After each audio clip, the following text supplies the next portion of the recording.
Okay, folks, we're going to bring the meeting to order. If I could get my council colleagues, Mr. Serta, wherever you are, City Manager's office, everyone take their posts.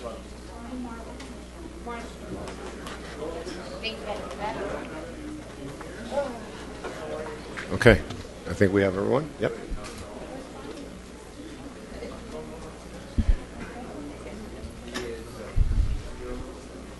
All right. Full house this evening. Good evening, everyone. Welcome to the City of North Miami Beach's City Council meeting of Tuesday, April 21st, 2015. Madam Clerk, will you please take the roll? Councilman DeFilippo. Present. Councilwoman Kramer. Here. Vice Mayor Martell. Present. Councilman Pierre. Councilwoman Smith. Present. Councilwoman Spiegel. I'm here. Mayor Vallejo. I'm here. We have quorum. Thank you very much, Madam Clerk. And if everyone would please rise for a moment for the invocation and the Pledge of Allegiance. Our invocation this evening will be given by our clerk, Ms. Lattimore. Let us come forth today with thanksgiving. Let us come forth today with praises. We are grateful for the opportunity to serve in this wonderful community, and we ask for the blessings on our youth, our seniors, and all that work, play, and live here. Amen. I pledge allegiance to the flag of the United States of America and to the republic for which it stands, one nation, under God, indivisible, with liberty and justice for all.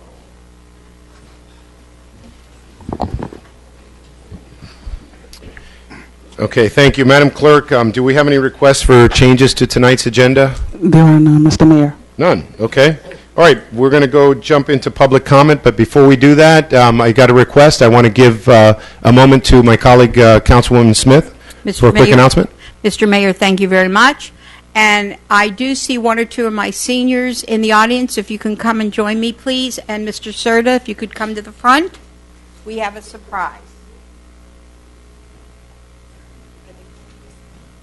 Here you are. Microphone. Thank you. I will tell you that this is probably one of the nicest accomplishments the city can have. And I thank you. Come and step with us. And let's give him this beautiful book that we can thank Naomi. We can thank the seniors. This is a book about all of our senior activities. It is done so professional, and we want to bring it forth. We want to give it before the summer. We break in the summer. We want to give it every year before the summer and ends our senior program to the city with the glass bottom boat, with everything that we've done and had a lot of fun. I'm going to give her the microphone for 1 second to talk about the seniors, but be careful. We have a little ball of fire up here. Good afternoon. I'm with Phyllis, Naomi, and several other people, Coach. We're with the Commission of Aging, and we help with planning of a lot. And thank you to the council for helping us out. And we just wanted to present a little memory for all the good times we have and had and continue, hopefully, to have to the council people. Thank you. Thank you. And Mr. Serta, we want to make this an annual presentation to you, and we do thank the mayor, the council, and all of you for supporting the seniors. The quickest story I can remember is the senior that came for one of the Christmas luncheons in the most gorgeous, gorgeous outfit. She looked beautiful. And I commented, and she said, thank you. I have a whole closet full, and I only get to wear them when you have something like this. So thank you all, and enjoy the book, and make it an annual thing. Thank you very much.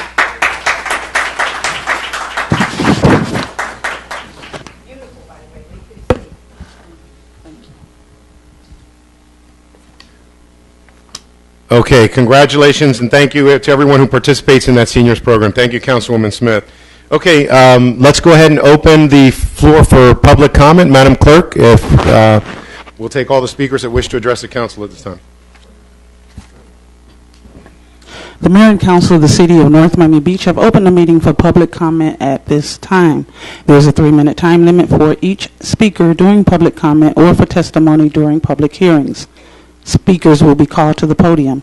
Please state your name, address, and/or the name and address of the organization in which you are representing.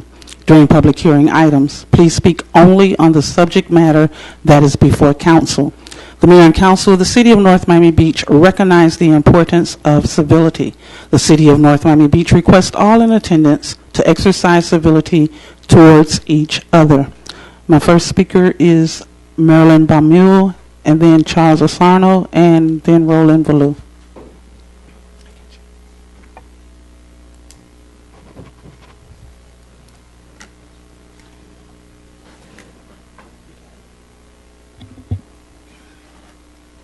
Good evening, Council. Good evening, everyone. My name is Marilyn Baumule, and I live at 18635 Northeast 20th Court. Number one, I want to thank the people in Washington Park for having the candidates forum. Unfortunately, it is the only forum that we're having to meet and greet the new and the old candidates. I didn't mean that way, but you understand what I mean. And I want to thank them, and thank you very much for doing it. I'm glad to see that there's so many people at the council meeting tonight. I think it's very important that they are coming, that they're interested, and I'm hoping they go to the polls and vote their interest, whatever they are. At the Washington Park Forum, a statement was made that I find I don't understand. Let me put it that way. That's the nicest way I can put it. We have a council person that is very worried about our money. Yet, she instigated the firing of Darcy Siegel, who was a city attorney for 23 years in the city of North Miami Beach. She had 6 months to go on her contract, but because she was fired before the 6 months, she is now suing the city with I understand, an attorney. That we have to pay an outsourcing attorney. I think this was terrible, and this council person constantly talks about the money that we don't have because she wants to outsource, and she is for outsourcing, which I am not for. I am for insourcing.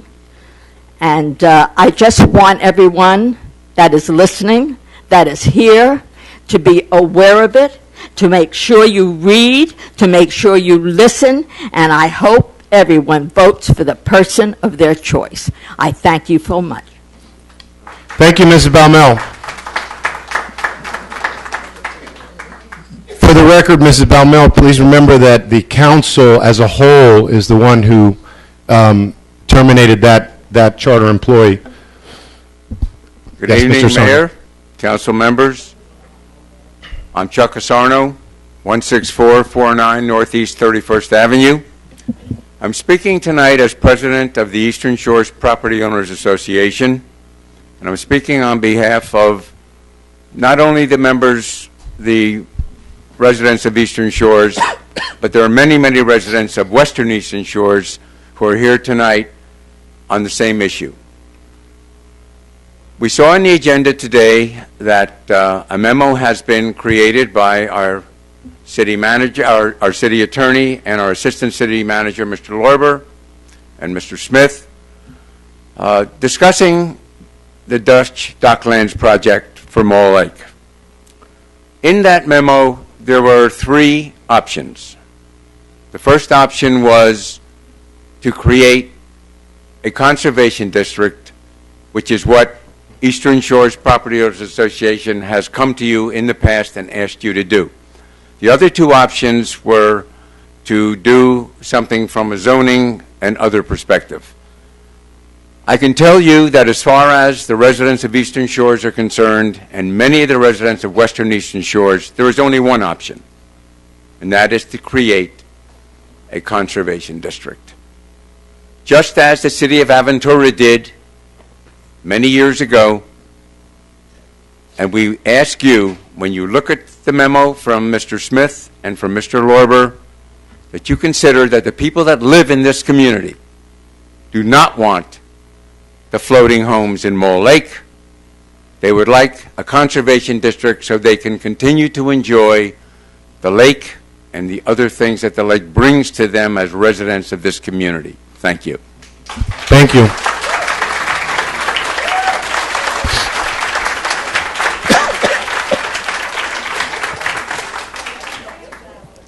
Roland Valou, then Paulie Villard, then Eric Ishkoff. Good evening, Monsieur Mayor, Council Member.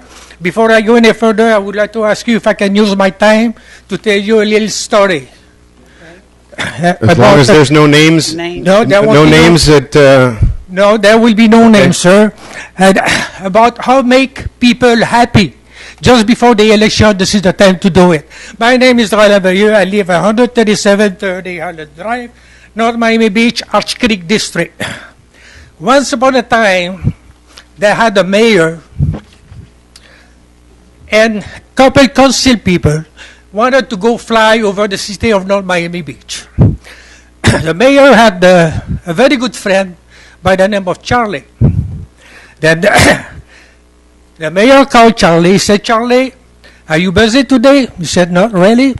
He said, "I would like to go fly around the city of North Miami Beach today, if you don't mind." He said, "Sure, why not?" "Where are you planning to go?" Well, he said, "Just fly around the city, and we'll meet you at Opalaco Airport." Okay. Then after an hour there, everybody meet there. They were flying at least Cessna 172, 4 places, the pilot and the co-pilot, and 2 seats on the back. Then the mayor choose 2 council people to go with them. Any one of them can join in the plane if you want to.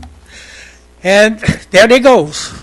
They start the plane, they all jump in the plane, and they go there, go over, Opalaco, turn back, goes east, over the Highland Village. They got the Highland Village. Then the mayor said, "Hey, there's a black spot over there. What is this?" "Charlie, look at down. If it moves, this is the bunch of crew. This is the bunch of crew. If it doesn't move, those are the city employees." Then it stays there. Then he kept going over the canal. They went back. Then they went back over the eastern shore. Then the mayor said, "I have an idea." He said, "If I take $100, put my name on it, and throw it on the ground," and said, "What the people is going, the person going to get it is going to be very happy. This is what I come to be happy." Oh, he said, "Yeah, that's right." Then he's sure I'm going to have a vote. Then the second council person said, "Well, I got better than that. I'm going to put two $50 bills. I'm going to put my name on it." And I said, "I'm sure the people that are going to fight it, they are going to vote for me." Good. The third one was very smart. He said, "What I'm going to do is I'm going to take $10 bill, and I put my name on it, and said I'm going to at least 10 vote." I said, "Yeah, you're right about that."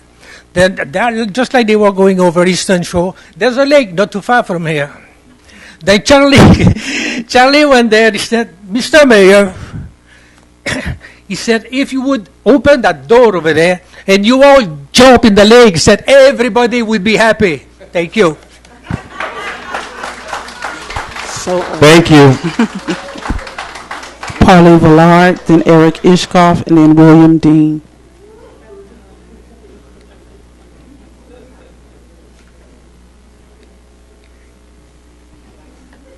Name and address for the record, please. Good evening. My name is Paulie Villard.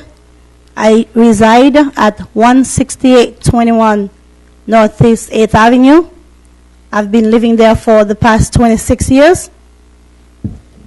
I am a public servant, a retired police officer, after 28 years of law enforcement experience. Well, I have 3 children. All of them, I raised them at 16821 Northeast 8th Avenue. I attended Barry University, where I received a bachelor's degree in public administration and a master's degree in education. Today, as I retired, I want to apply my skills and experience. I am the next candidate for Councilwoman Seat 7 for North Miami Beach.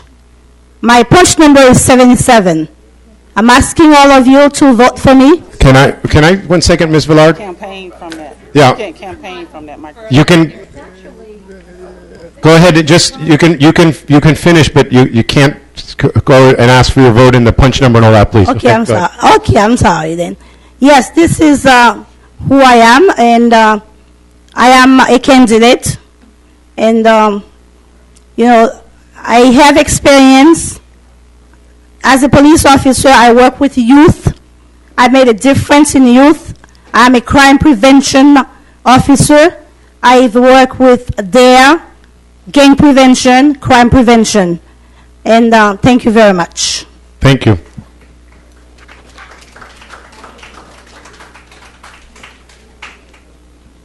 Good evening, Mr. Mayor and members of the council. My name is Eric Isikoff, and I live at 3206 Northeast 168th Street. I was born and raised in North Miami Beach, and I've lived in Eastern Shores for the last, 13 years. I'm here to also speak on the issue concerning Mall Lake. I know it's on the agenda. There's a report from the city attorney. And without having to restate everything that was said before, there's a number of us, myself included, that feel very strongly that the city should take immediate action to do something to preserve one of the few large bodies of water like that exist in Dade County.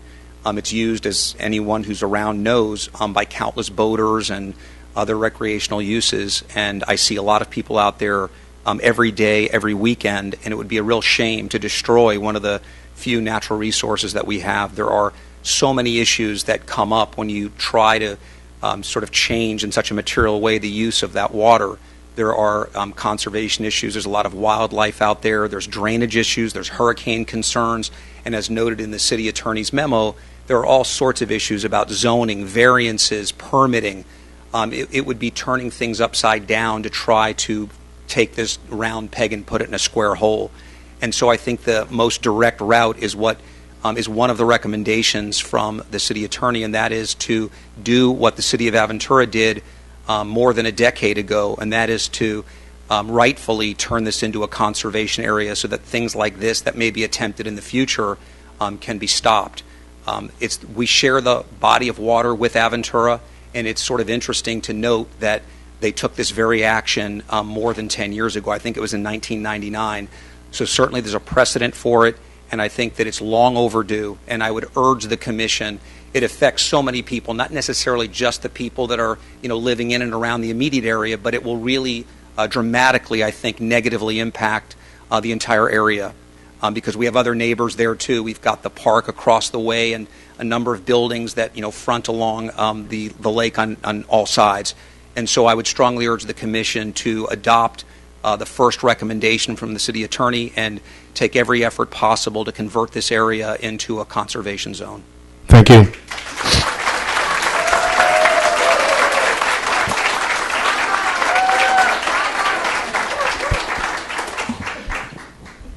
Mr. Mayor, members of the council, Madam Clerk, City Attorney, City Manager, may it please this honorable council, my name is William Dean. I live at 3225 Northeast 167th Street, and I've been a resident and a homeowner in Eastern Shores for the last 12 years.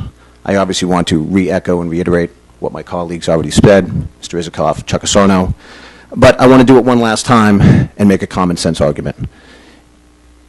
I've made my position known to this council before, and I'd like to reiterate it here in public, that this council should take immediate action and accept proposal number 1 for the simple reason and the common sense reason that litigation is going to come regardless of what happens.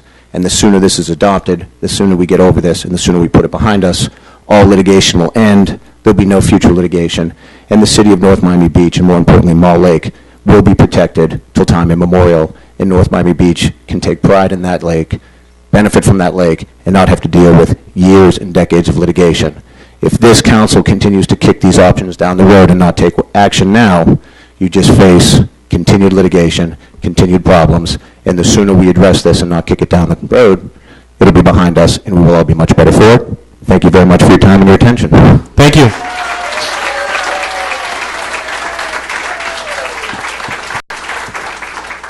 Sandra Douglas, Mark Antonio, and then Terrence Comanzuli.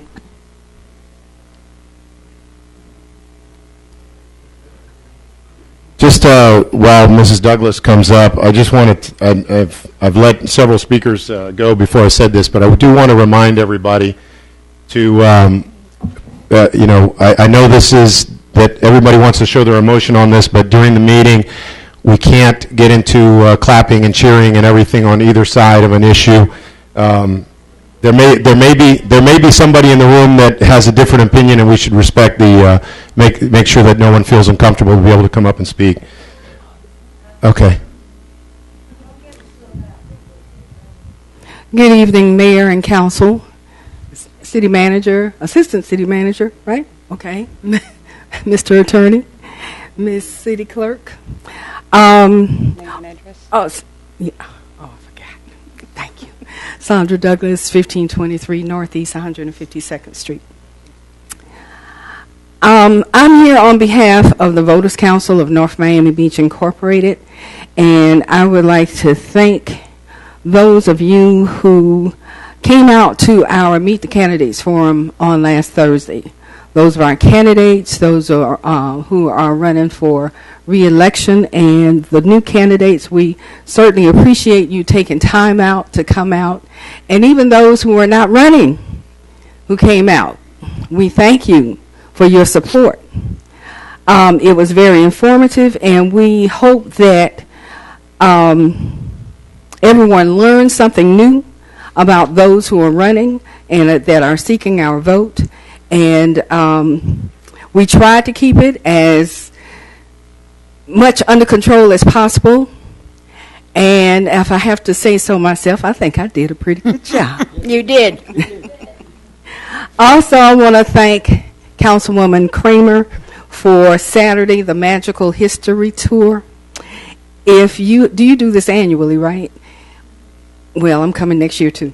If you haven't been on this tour, you need to go. I learned a lot of good things about North Miami Beach and very interesting information. So I thoroughly enjoyed it. And that's it for me. Thank you very much. Thank you, Mrs. Douglas. Mr. Mayor, may I? Sure, go ahead. Ms. Douglas, if you would send, on behalf of all of us sitting up here, a voter thanks to the Voters Council. It was a great public service, and we all appreciate it. Good evening, Mayor, Vice Mayor, members of the Council, and City staff. My name is Mark Antonio. I live at 2811 Northeast 164th Street, North Miami Beach, Florida.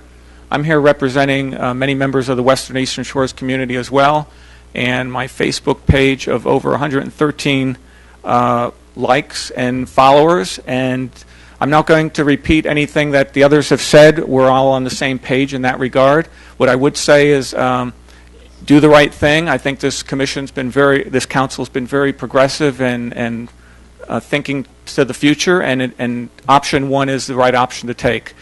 Just as a side note, last time I mentioned I had a Facebook member that was as far away from Milan, Italy. They're here with us tonight. Wow. And also, I have one up on that. I have another member that's from Australia that visited us in 2010 and basically did a wonderful post on Facebook saying how much they enjoyed coming to North Miami Beach and spending time on Mole Lake. As you know, I don't have to repeat this, but there's a ton of wildlife in there, and that wildlife is in an ecological system that works.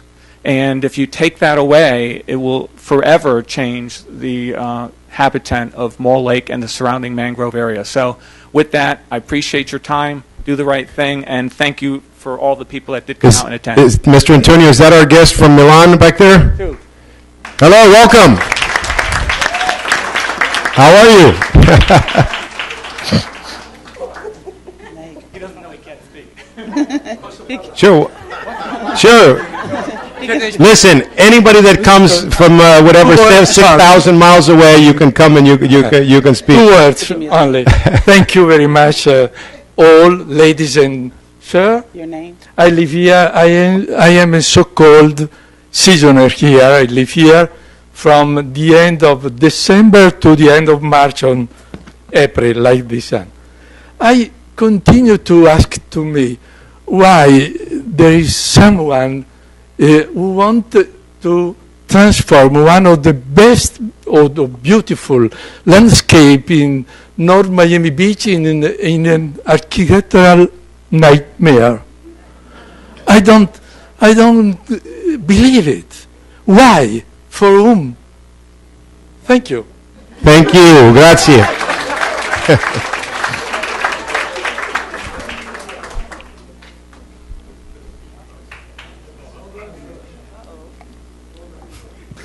Good evening, Mayor and Council, City Clerks, City Attorneys, Assistant City Managers, and all everyone in the audience. My name is Terrence Camanzuri, 17151 Northeast 17th Avenue.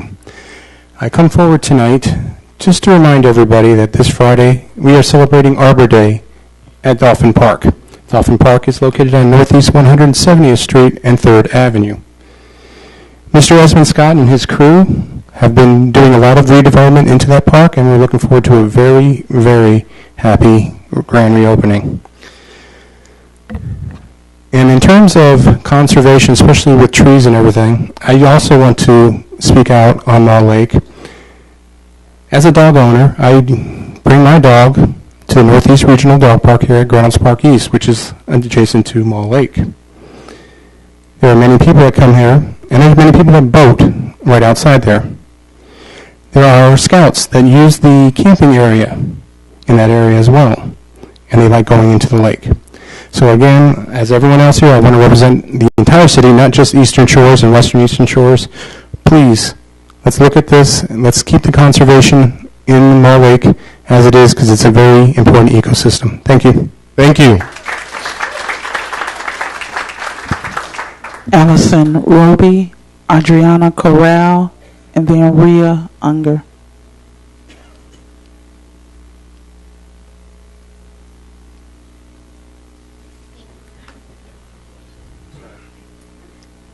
Good evening, Mr. Mayor, members of the council, staff members.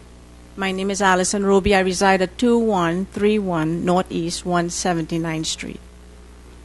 I'd like to begin tonight to wish everyone this upcoming election, all the candidates, incumbents, newbies, the best for the elections come May 5th.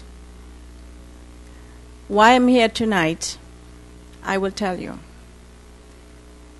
When you run for office, you think of all the bright ideas you like to bring to the city. And most of the time, one of those bright ideas, it's like, I'm going to create jobs. I am going to do this, I'm going to do that. You never say, I'm going to outsource, I'm going to give jobs away. No. Because that doesn't look good on your flyer. Right now, and I've heard from the Voters' Council meeting that one of the main questions asked was, who is in support of outsourcing and who is not? A number of candidates said outright they were not. One said because it may be a subject that's coming up, it cannot be discussed. That's understandable.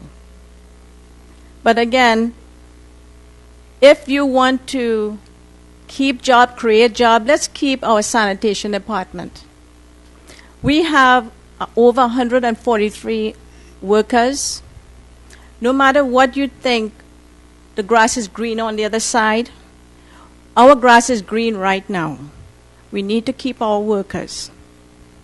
Another point I'd like to mention, we have a wonderful water plant. I'm sure by now it's over $100 billion it costs, because that is the way we see it. Ray Marin, I would like to say the Honorable Ray Marin, our former mayor, he had this dream of the water plant expansion. I would not like to see this water plant be outsourced and given away. Of course, you're sitting there on the council or the newcomers that are coming ahead. You will say, oh no, I will not do that. I will not outsource jobs. I will not give away the water plants. But until you sit there in those 7 seats, things have a tendency to change. I've seen it from the last elections. Oh no, I will never outsource. And then when you get in the office, 15 seconds. the livelihood of over 100 workers is on the line. So again, I wish everyone the best of luck, and all the residents choose wisely. Thank you very much. Thank you.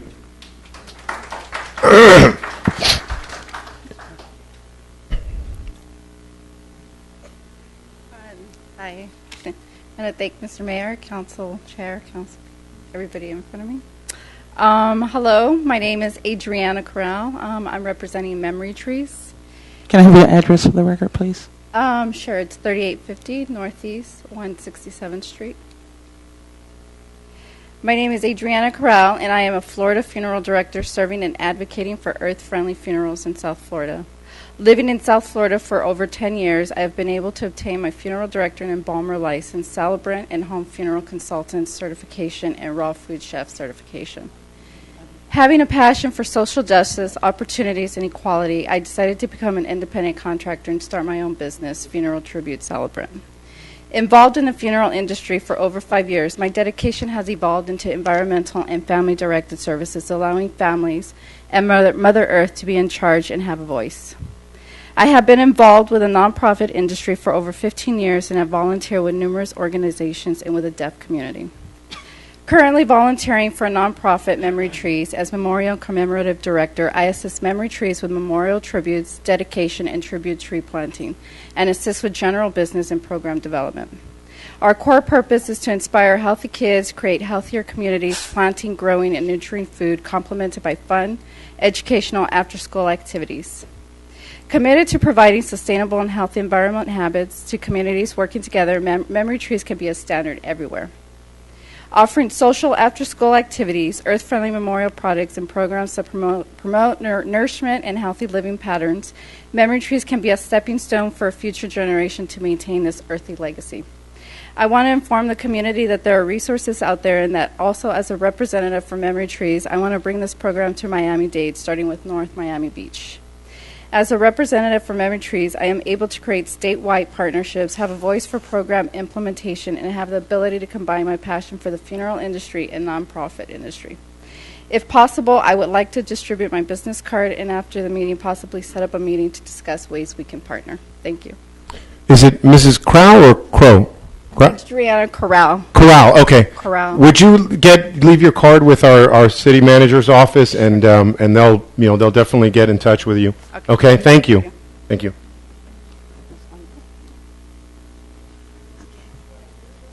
Hi, Mayor, Council people, City people. I'm Rhea Unger. I live at 2903 Point East Drive in Aventura. And Aventura is very, very affected by what goes on because we are a part of North Miami Beach. That lake is really going to be filling up with those buildings on 172nd Street, creating a veritable parking lot on Biscayne Boulevard. As it is, we can never get out of Point East Drive. We have to wait. The cars block our entrance. That's a big problem. And putting homes with boats and more boats, and when those buildings are finished on 172nd, they're going to be having boats. And I'm also worried about the sewage, because I understand that the yachts that are parked in Moore Lake, they dump their stuff into the lake. And with those people, supposedly they're going to have drainage systems and all, but I don't see that it's going to be terrific. I think it's going to be creating a very big problem. And what they said about a conservation, I think it's terrific. I think it would be wonderful to do that. I'm also concerned about something that came around, about 10 acres off of Miami Gardens Drive being developed into high-rises and apartment buildings, offices, because that's also going to create much, much too much traffic that's already there on Miami Gardens Drive, with the schools, emptying out at the same time.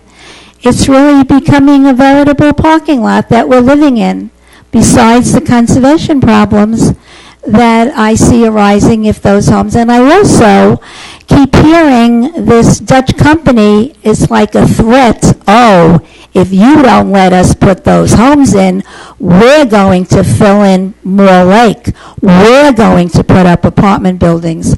I think that's terrible. And I really, really think that you people should consider this, and I appreciate you letting me talk on this subject. Thank you. Thank you, Ms. Unger. Thank you.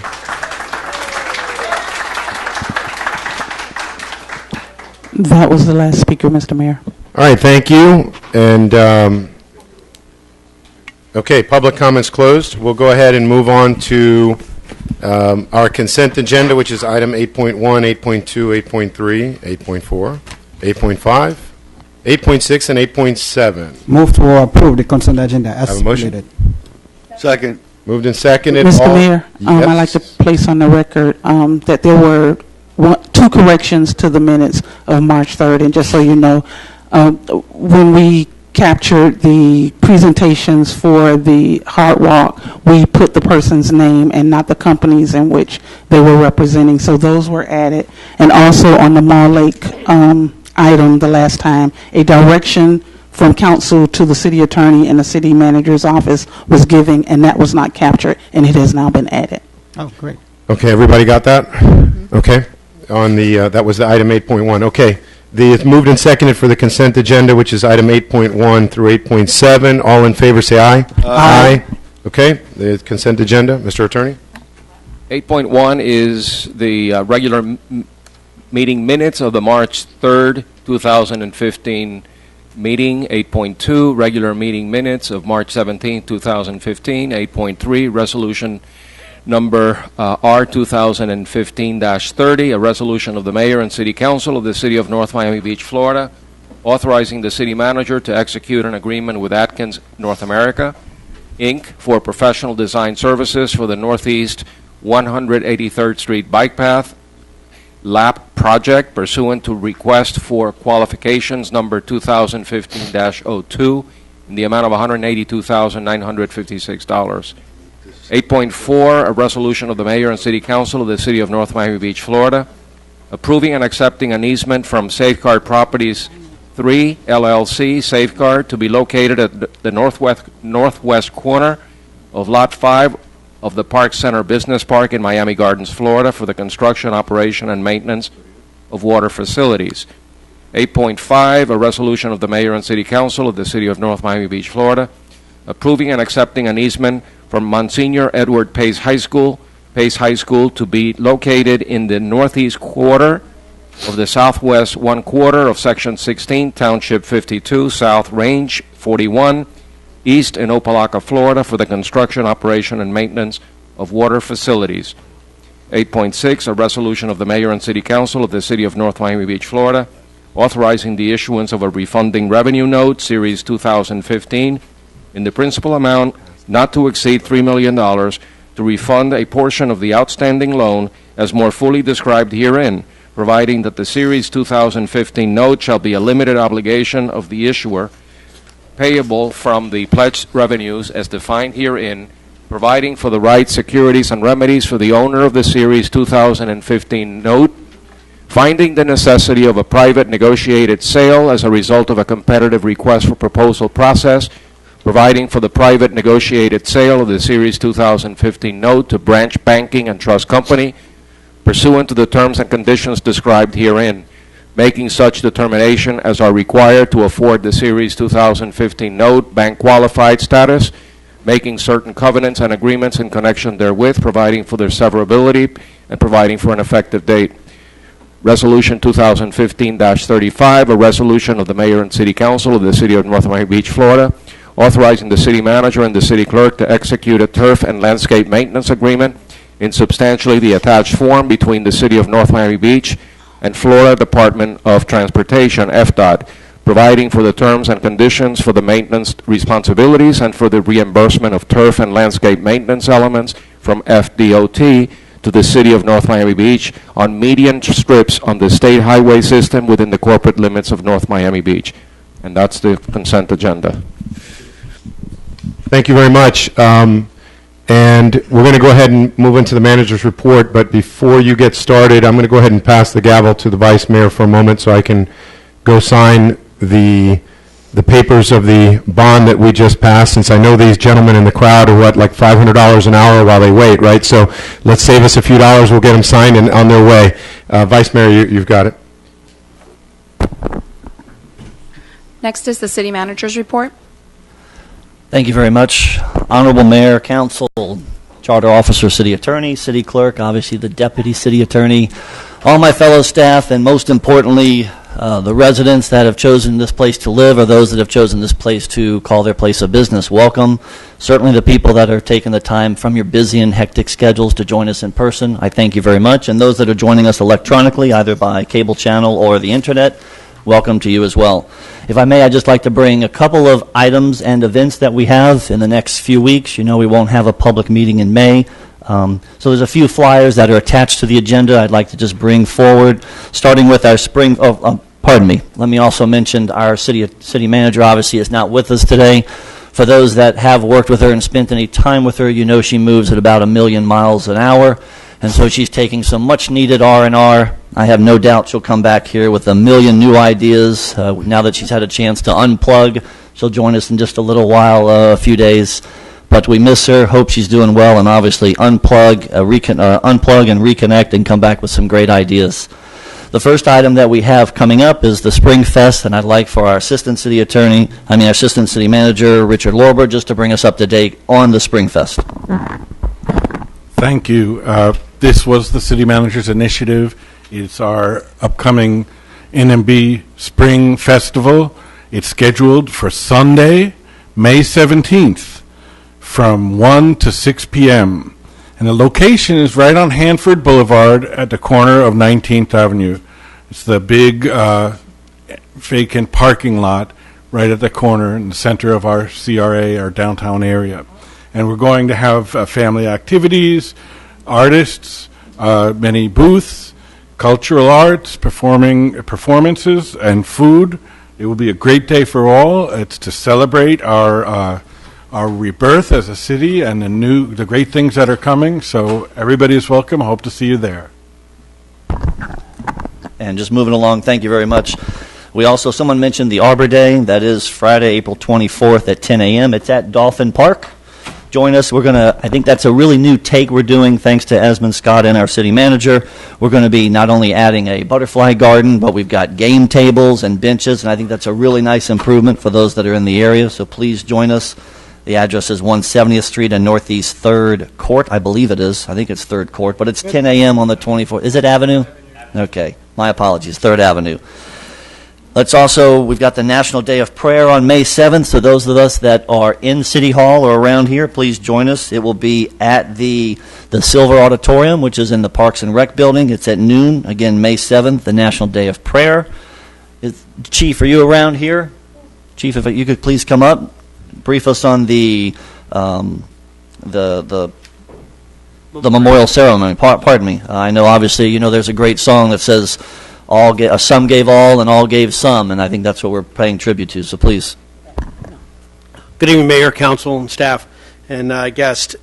Each year, the North Miami Beach Police Department honors the memory of 2 of our officers that died in the line of duty while here at North Miami Beach.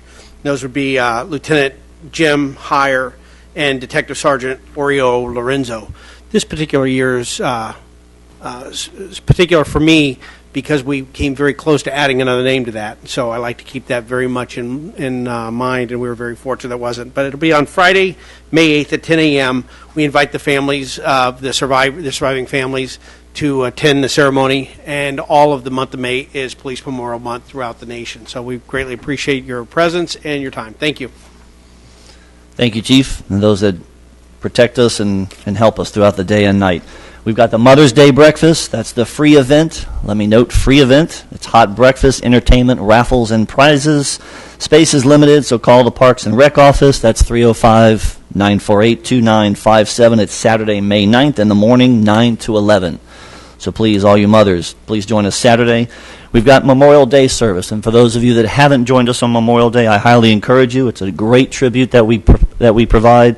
giving respect, giving honor for all those that have given the liberty and the values that we have and that we cherish in this country. Please join us Memorial Day, 10 a.m. at All Wars Memorial Park, which is just behind our library.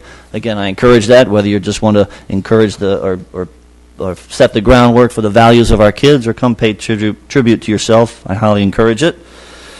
Let me also note that we have a brand new, just recently, a private-public partnership with Boca Juniors, the national soccer program. So we're going to have a groundbreaking on May 8th, and that's at the Patricia Mishcon Athletic Complex.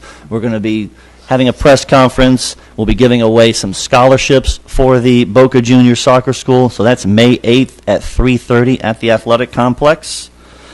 I'd also like to, is Kimberly here? Who's given us the, okay, Mr. Lorbert. Go ahead.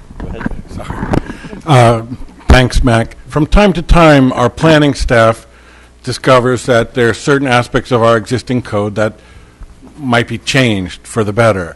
So this is one where we'd like to just give you a heads up that we would like to bring this through the Planning and Zoning Board and to the Council. Kimberly Marcellus, our planner who's working on this, will give a brief introduction. Thank you, Richard. Good evening, everyone. The Planning and Zoning Department wishes to bring forward an amendment to the zoning code regarding temporary special event and banner signs. Currently, an applicant is required to post a $200 cash bond for a temporary sign. In addition, the frequency and number of signs allowed is not clearly specified within the code. As a department, we've determined that the bond requirement is both a financial burden for the applicant as well as an administrative burden for staff when there are mechanisms in place to ensure the timely removal of a temporary sign. The amendment will clarify the number of signs allowed per street frontage and increase the frequency from 2 to 3 times per year to respond to the needs of the business community. We ask that this item can move forward through the public hearing process, beginning with the Planning and Zoning Board meeting on May 11th. Thank you. So that's a good thing. It will be business friendly and smooth, streamline that process to put up temporary signs. Do you need an approval from us at this time, or is it just information? If you'd like to give us the good word, we'll move forward with it. Yes. It would just be a direction. A direction from the council. Councilwoman Smith. So are you specifically talking about banners? Yes, the temporary banners on retail signs, retail stores. So there was a reason, and I'm sorry my fellow councilwoman's not here. There was a reason the banners were not wanted in the city.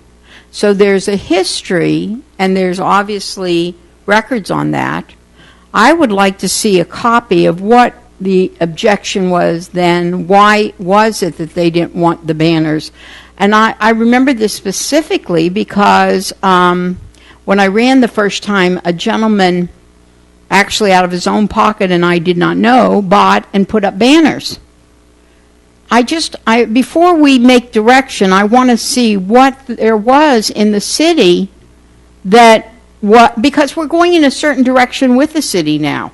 And is the banners also, and how long do they stay? I don't think that's what they're talking about. I think they're talking about banners that are placed for special events. Okay. They're not banners that are placed all the time. Right. It would be a grand opening or a special sale. Oh, okay. It could be any number of special event or even just, sale. But this what we're talking about is just eliminating the requirement for the bond, which is very onerous. It should be changed, but we're not going to limit or allow anything different. It's just the bond requirement. Okay, do we have a motion to give a directive to our staff to go ahead and place it at the next planning and zoning? Is there a second? Okay. Good. No. Well, they stated that we needed to go ahead and give a motion. To give direction. Yeah. Council, I think if we just wanted to bring it to your attention that it'll be coming up in a forthcoming meeting. It's just a method of streamlining something. The biggest issue is this will go before planning and zoning, and we don't want it to hit planning and zoning without making you aware of it first. That's so fine. It's just providing you a little insight into what's moving forward. I agree. And it's just something to make us a little more expeditious and business friendly. But, Council, I do need your request or your approval on 2 separate items. One is we do have the great opening of the chamber that's going to be relocating from its current address over next to the police department, in between city and the police department, in between City Hall and the police department. And I would like approval to use the city logo for the chamber reopening. It's scheduled for May 14th at 5:30 p.m. in the breezeway between the two buildings. So I do request that. Second. There's a motion and a second. I'm so sorry to apologize. All in favor? Aye. Aye. So you have your approval. Okay, thank you very much. And one more request. I mentioned the press conference for Boca Juniors. I would also like to request usage of the city logo. There's a flyer before you that has not been released, but it's to use the city logo advertising the groundbreaking ceremony for Boca Juniors. I make the motion. There's a motion. Second. There's a motion and a second. All in favor? Aye. Carries. I'm sorry, I didn't hear that. Isn't that part of the contract? Well, No, I don't. sorry. It requires me to come to you. It may be, but just going forward, I don't know that if the city is going to do an activity like that you need to come before the council to ask for authority. Right, I was policy decision, but I don't know that we need it. Right. Next is our city attorney's report. One more Yes. item. Oh, real sorry. quickly. I just wanted to also brief you on the Boca Juniors private-public partnership. We are, obviously, you approved the agreement not too long ago. You see that we do have the groundbreaking coming forward. They've spent, according to their records, a couple $100,000 moving forward, preparing, and not only design and so forth, but we're expecting the turf to be coming in just a matter of weeks. So we'll keep you apprised of that. We're still working to verify and finalize some of the pre-contractual requirements, like the proof of funding, but we are moving in a positive direction, and it's a very agreeable and amenable conversation so far. I wanted to keep you abreast of that. And then one more item, if I may. It is not on the agenda, but it happens to be the dedication of the Philip DeRose International Flowering Tree Garden, and you have the invitations before you. But that is set up for May 16th at 10 a.m. on the intersection of 13th Avenue and 159th Street.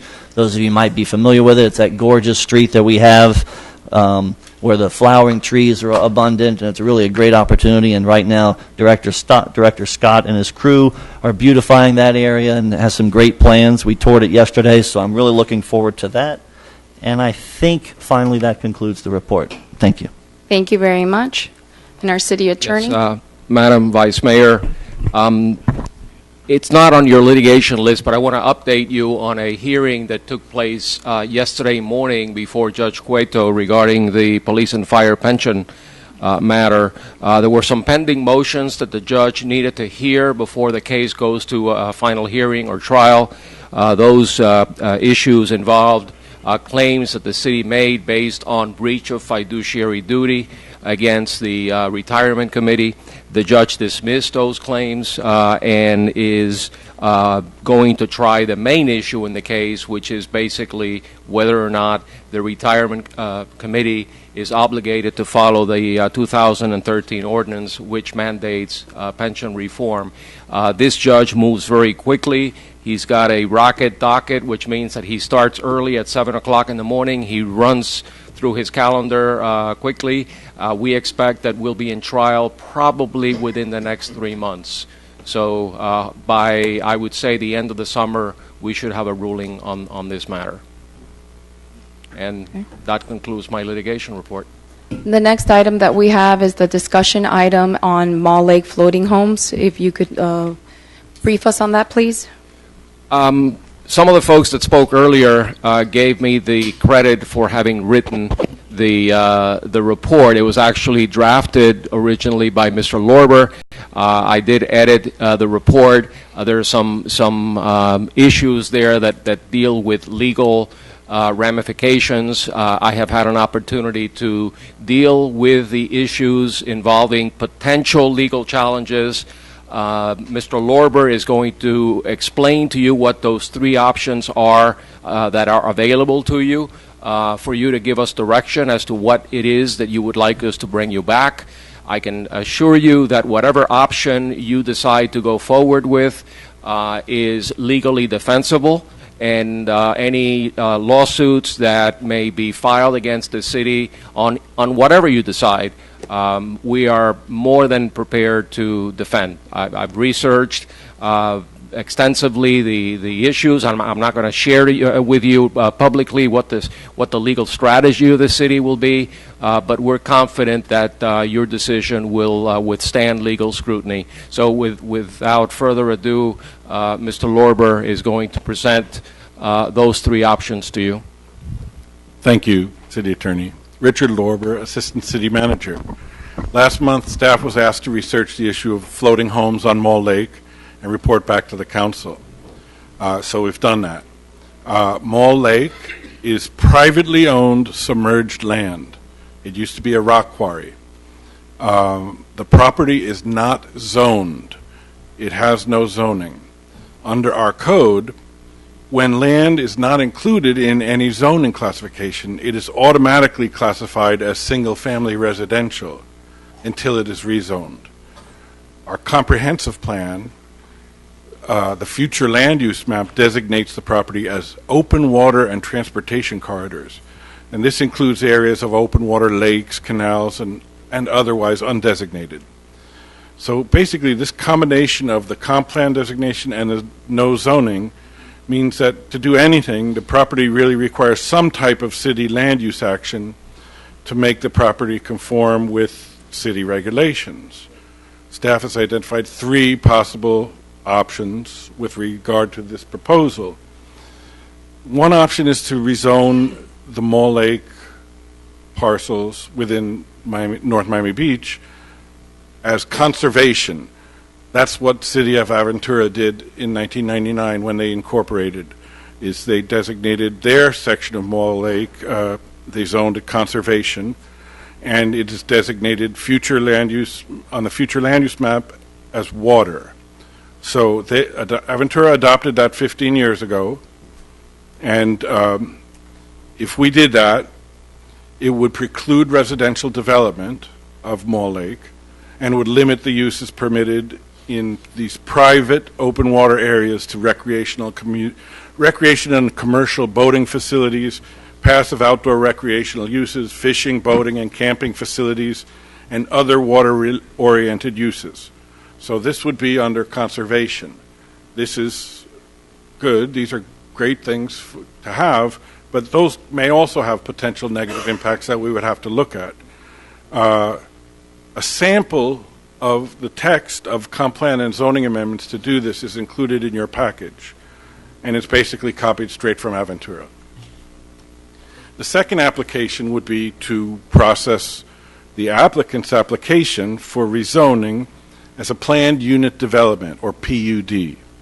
The applicant had previously indicated that their intention is to submit the project as a PUD. This is an option in the city code that can be used to permit development projects. The PUD would permit the rezoning of the property to be tailored to the proposed floating home residential project and would be the vehicle for the city to review the application and ensure that the city's concerns are addressed. But even with the PUD designation, there's still a need for certain variances or zoning code amendments, as the conceptual floating home concept is novel and it's not really permitted by the present code requirements. For example, a PUD requires every residential unit to have direct access to a public street via a private road, common easement, or other area reserved for public use. This provision would need to be amended to permit homes to be built without direct access to a public street. A final option would be sort of to do nothing, or just retain the existing RM1 residential zoning.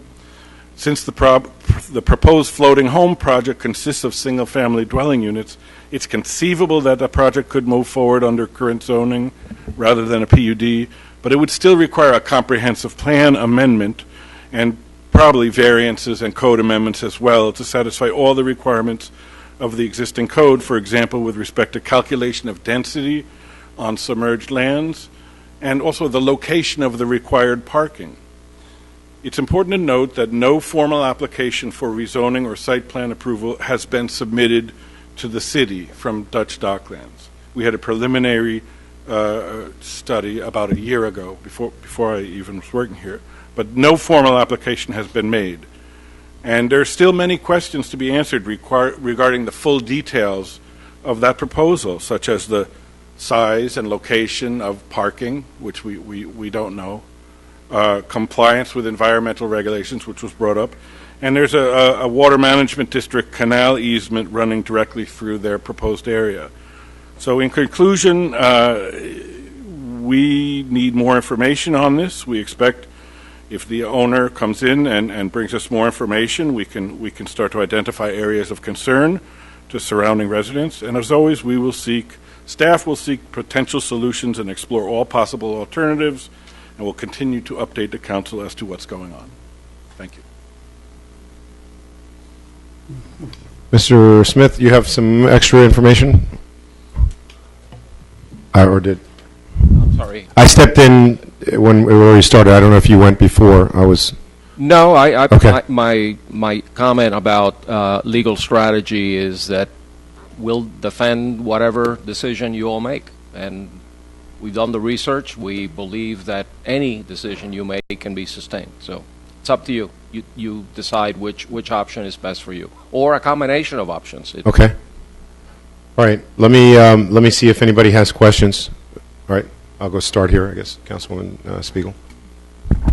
I don't know that it's questions. I have some comments. Comments, questions. All welcome. Anybody who has been watching council meetings for a number of years may recall that when the Marina Palms project was advertised and it was in the neighbors and it said that they were going to have the density by amending the zoning code to include submerged lands. Yours truly, sitting up here, who at that time never ever thought that she would run for office, showed up and spoke against amending the zoning code to include submerged lands to increase density. Having no idea what Marina Palms was at that time, having no idea what the litigation was, I just firmly believed that you preserve the water, you preserve natural resources. After that, the zoning code was changed, and the zoning code very clearly states that you cannot use submerged lands for calculating density. That's how it needs to be. But when we were talking about the comprehensive plan and I met with staff, I met with the city attorney, I met with the city manager or her designees, I asked why, as long as we were amending the comp plan, we didn't just put it in the comp plan that we were drafting last year, that we were going to preserve our waterways, our lakes, our canals. I said, look at all the work that we're doing along Snake Creek Canal now to beautify it, to make it the heart of the city. Mall Lake needs to be preserved. And staff told me that it wasn't the right time, it wasn't the right place to insert it. I, for one, want to see the city be proactive.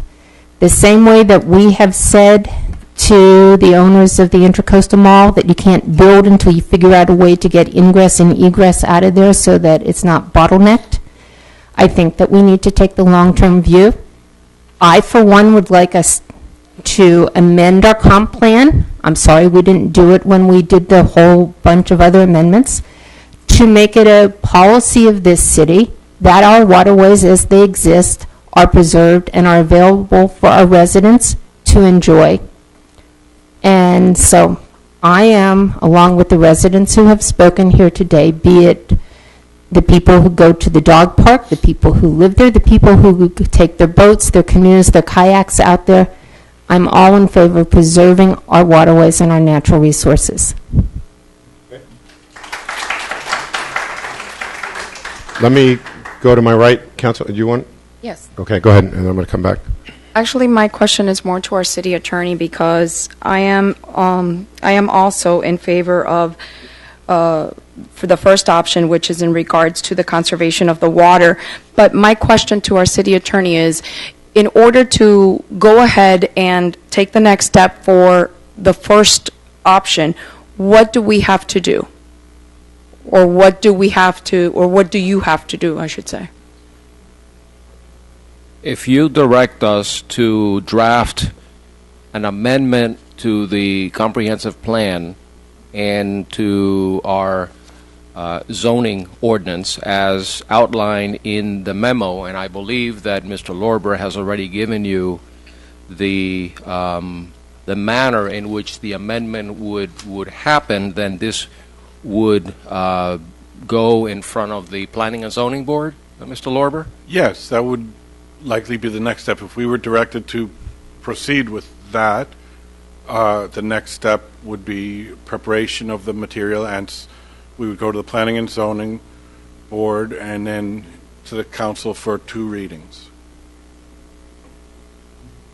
And it would be at that time, we're going to go ahead and when we take it to planning and zoning, this is the moment where if somebody owns this property, they could come forth? I think that if you're going to be changing the zoning on the property as a basic due process right, you ought to give the owner an opportunity to come in and present argument one way or the other. It may be that this is the right zoning for them, because right now there's nothing they can do with this property. This property is worth 0. If you go to the tax rolls, it's worthless. Yeah. So it may be, I'm not going to speak for the owner, obviously, it may be that a conservation district could enhance the value of this property. So we need to hear from the owner and see what it is that they would prefer on the property, and it may be that we're together on this. I hope we are. Okay. That's all the questions I have. Councilwoman Smith? Thank you so much. You know, I've lived in my house now for 44 years, and I remember about 15 years ago, maybe 10, they wanted to sell secure bottom, I would say like anchors for if there was a storm, you could rent it by paying a monthly fee, and then you could hook your boat to the bottom of that anchor. Of course, that went nowhere. But this has to be done right away, because as soon as we pass this, which we sit up here with a lot in mind. Number one, as everybody has already stated, conservation. Number 2, the wildlife. Number 3, the enjoyment for everybody around. But basically, we sit up here as a voice of the residents. And the residents have spoken loud and clear. They've knocked on my door and met me in the street. And not just in Eastern Shores, by the way. Not just in Eastern Shores. Eastern Shores East, Eastern Shores West. But also, as one of the residents came up and said, people in the city enjoy the lake. But I found out today that in 1986, there was a development plan where Oleta is, and they went as a city, as a council, to the state, and they asked for funds from the state to purchase the land so it could not be developed where we have our national park. So after this is adopted, because this should be a priority, then I do want to take, and I've asked the attorney today to look into this. There may be no funds right now for preserving land and water in the state. But if we put it through to the state now and keep it going with our lobbyist, with Ron Book, and keep it going, when funds come available, maybe the state will even purchase this riparian rights, and that'll be the end of the story. It'll be a state park, and that'll be it. But right now, we have to address what we have in front of us, what are our options. I have to tell you, honestly, Mr. Lorber, I know you put a lot of work into it, but option number 2 sounded so complicated. Even if you do it, you can't do it, and then you could do it, and then maybe, and then don't forget. It's way too complicated, number 2. And it just wouldn't work. Number 3 doesn't work. So we address what our residents want. As a council, at least in my seat I do, and I would like to make it known that the direction that I want us to go is to put this through the next planning and zoning for the discussion there and hopefully the approval, and bring it back to the council as fast as we can. And at the same time, be sure to put our foot in the door if there are any funds that become available from the state. Thank you very much. Okay. Anyone else? Councilman Pierre? Thank you, Mr. Mayor. Yesterday, for the first time, I had the chance to go to East Central this election cycle. Thanks to the rain, I was sheltered by some residents. And during a conversation, the first thing that come to mind was, of course, Moore Lake. We sit down, we discuss the issues, and we refer back and forth to National Geographic, and I tell them what I learned, and I talked to several of them. The bottom line was, it's going to affect directly their quality of life. We as a board only represent them, and our job is to comply with them and make sure we got all the legal tools to make it happen. In my seat, I'm clearly and directly in favor of turning this into a conservation zone, option 1.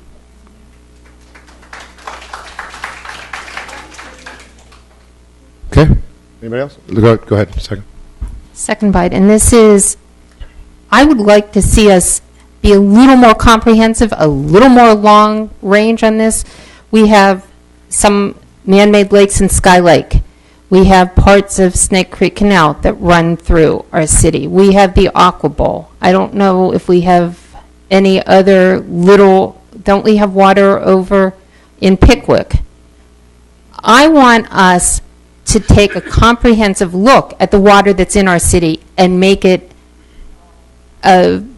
all of it, make it a priority that we're going to preserve those natural resources. That's number one. So even though we're talking about Mall Lake tonight, It could be expanded. I want it to be all of that.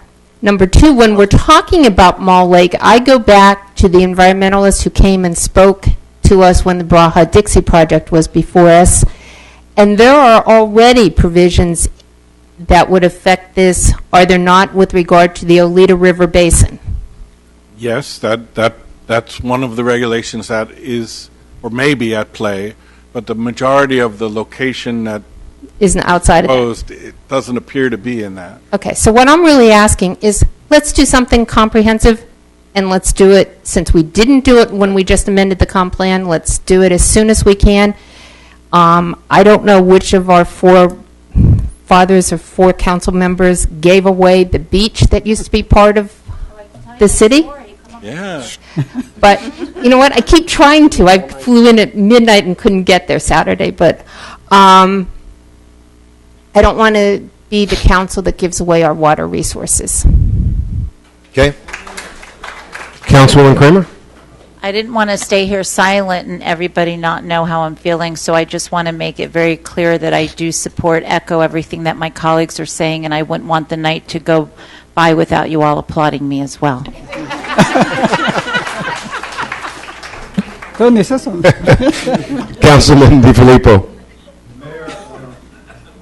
Thank you for being recognized. Thank you, Mayor. I would just like to go ahead and keep it brief and say I believe the city of Aventura did it right years ago when they enacted this ordinance on this particular part of the water, and I think we should move forward with the rezoning item number 1 as suggested by our city attorney, and do it as swiftly and diligently as possible.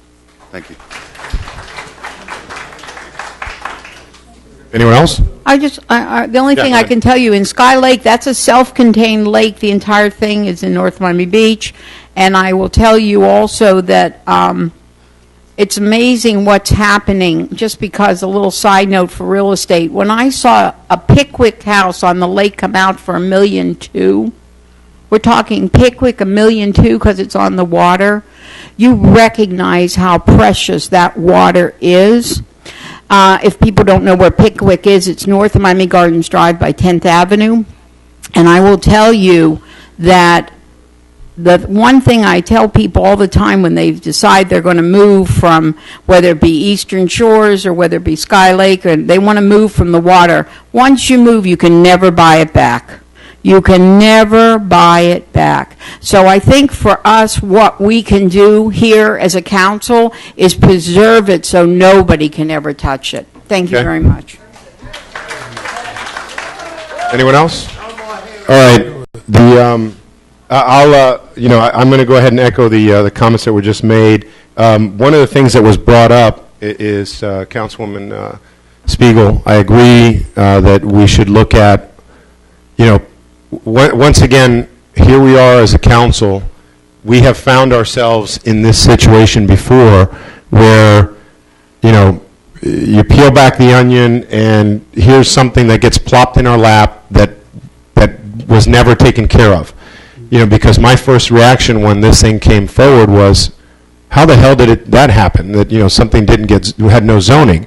But it is what it is, and now it's in our laps, and we have to deal with it, and I think that that's the right way to deal with it.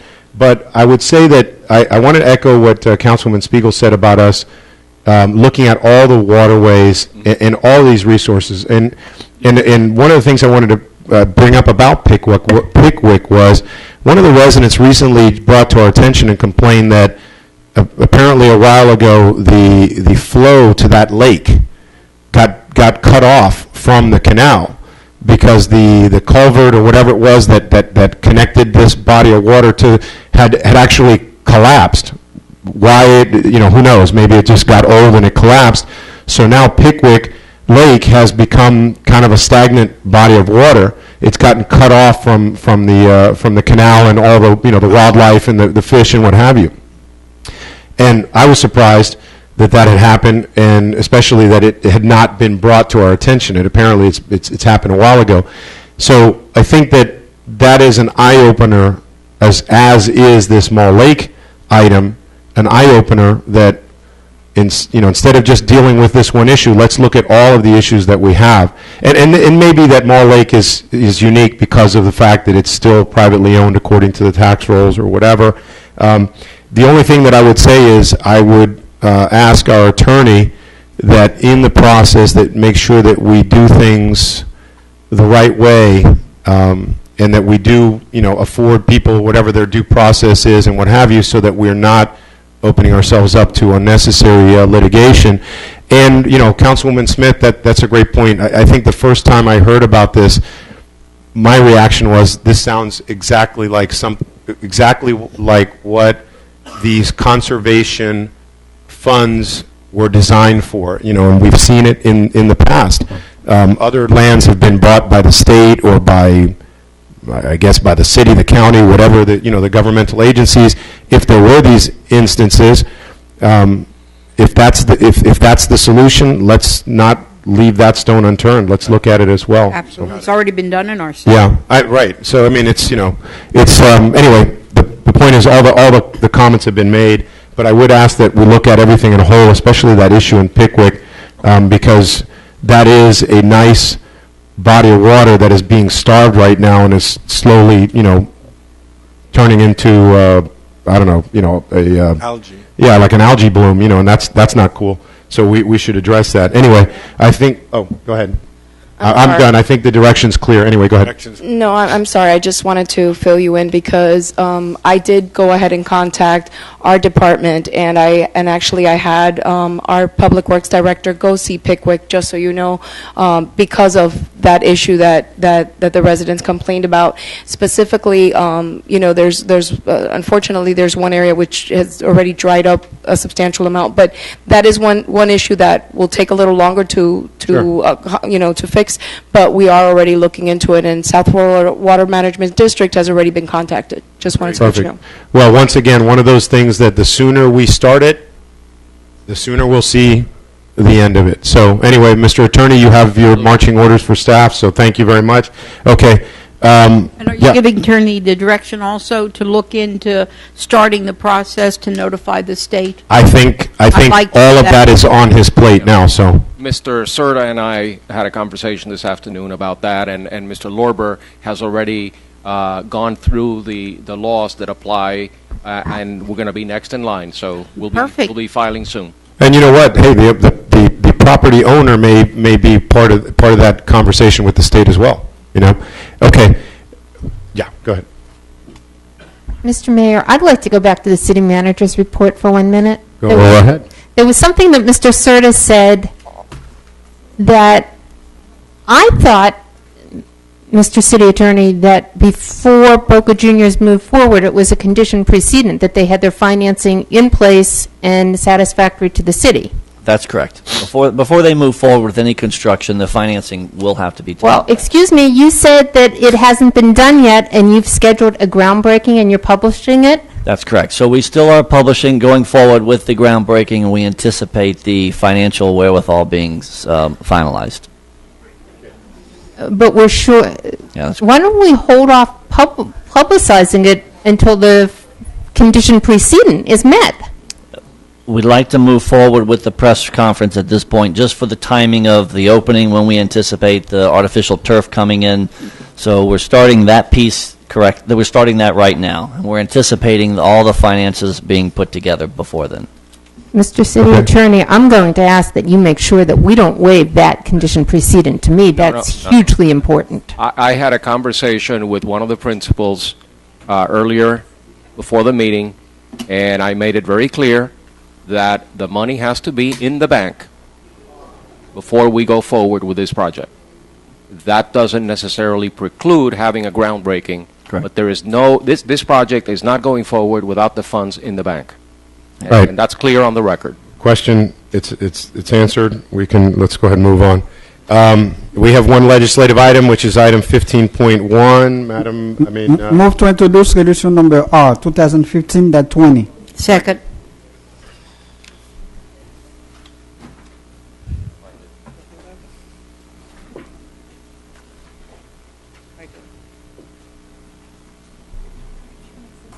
A resolution of the Mayor and City Council of the City of North Miami Beach, Florida, establishing a comprehensive policy governing travel expenditures for the Mayor and City Council. All right. Is there a motion to adopt? Move to adopt. Second. Okay. I know that this legislation was, I think this item was advocated by Vice Mayor Martel, so I'll give you the first option if you want to speak in favor of it, in support of it. If I not, can I'll explain it too, highlight it if you'd like. Yes, please. Wait. Actually, you know what? Let me do something. Let me get somebody from staff to go ahead and explain the details of it. I know that we've been down this road before. We've tweaked this. So if you want to give us an update of what I this is think about. I can abbreviate it to about 5 points. Sure. So this policy recognizes from the Commission on Ethics kind of a best practices, highlighting that we should, and actually encouraging us to develop this policy. So the first item is that the policy applies to any travel expense incurred by city elected officials of which the cost is greater than $100. So that's when the policy kicks in, greater than $100. The second item is that it states that travel expenses shall only be eligible for expenditures where there is a valid and identifiable public purpose. Okay, and so that's a new item that we are, based on the Commission on Ethics recommendations, we're recognizing that it has to be a proven public purpose. The third item is that council members may attend and be reimbursed for other events in addition to those that are listed specifically in this, which are primarily chamber, League of Cities, county things, public pension, seminars, and a variety of other things. But anything that's not listed in here or is not passed in the budget or is not passed separately by resolution is interpreted by the city attorney or by the Commission on Ethics.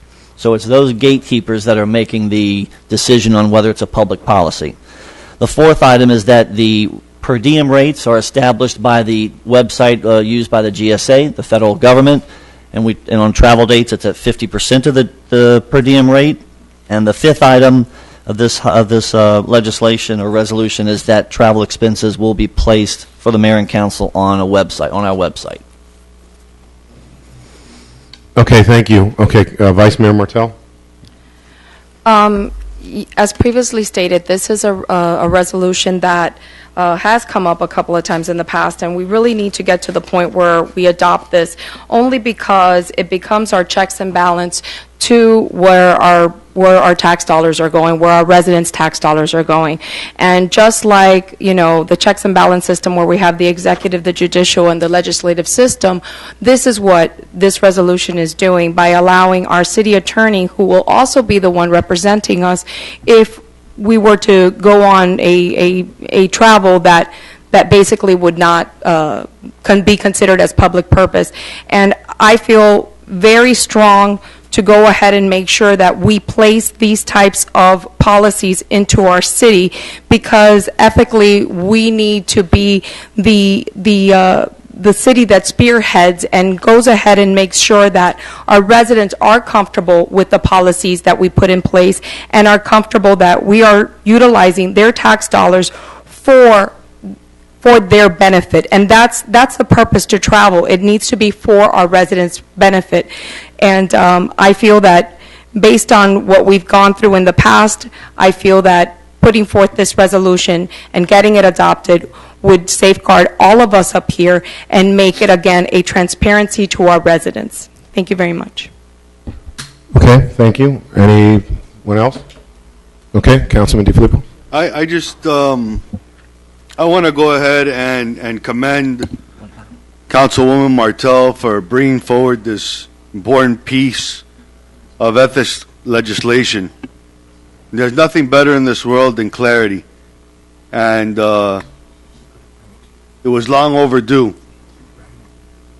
As Joe Santorino from the Ethics Department stated to us, it would help promote transparency and public confidence in the matter in which city funds future trips for public officials by requiring appropriate documentation and accountability. But fellow residents, this is only the first step. I believe we need to do more. We need to enact campaign finance reform. We need to look at new ethics code with teeth so that we're able up here as a council to enforce. We need accountability. So I think Councilwoman Martel, if she would be willing to keep working hard together with our city attorney to bring back new comprehensive ethics legislation addressing conflicts of interest, elections, campaign practices, and other good government initiatives would be a great step in moving forward for this great city of North Miami Beach. Thank you, Councilwoman Martel, for your hard work and your dedication to this cause. Okay, thank you, Councilman DiFilippo. Anybody else? No? Okay, go ahead, Councilwoman Speaker. I had actually sent this back to Mr. Serta with a whole bunch of changes, most of which, and I thank him for including them. But I wanted to take the city attorney out of the mix. I thought that if there's a question, if somebody wants to be reimbursed for travel expense that is not clearly within our enumerated items, that either it would go to the Commission on Ethics or it would come before council. Because part of the reason that this all started a year or more ago, part of the discussion was to take the city manager out of being in the position of having to approve. City manager, city attorney are both charter officers. They both answer to 7 bosses, and they both can be pressured. And I just really thought that it would be better if we took all the charter officers out of the mix and said, if it's not an identifiably allowed expenses, either through resolution, through this particular resolution, a subsequent resolution, or through what we budgeted for, that it either comes to the council as a body or it goes to the Commission on Ethics and it doesn't go to one of our employees. So I had asked that we change it to so provide. And I don't know how the rest of my fellow council members feel about that, but I thought that would eliminate some conflicts and some pressures that have occurred before. May I respond? Well, I don't have a motion or a second, so I mean, I guess I'd like to Okay, go address ahead. it. Nothing would give me more pleasure than pulling away from having to be in the hot seat and deciding which of you get to travel and which of you don't get to travel. But unfortunately, the executive director of the Ethics Commission is not your city attorney under the charter. And I work very closely with Joe Santorino. I've known him for years, and his predecessors. And I know how the Commission on Ethics acts, and what they normally would say if you were to call for advice is speak to your city attorney. He's the one who's in the trenches. He's the one who is best able to tell you whether a particular trip on a conference or a seminar is or is not a public purpose pursuant to your resolution. He's the best asset that you have to make that call for you. He's the referee. He's the guy in the trenches. Now, the reason that it puts me in the hot seat is because I have read a half a dozen legal opinions from the Ethics Commission bashing city attorneys throughout South Florida for making the wrong call. I've got an ethics opinion in 2012 involving Mark Sarnoff in the city of Miami, and I've got a 2014 ethics opinion on a matter involving travel by Mayor Regalado. And in both cases, the city attorney said, go ahead and make the trip.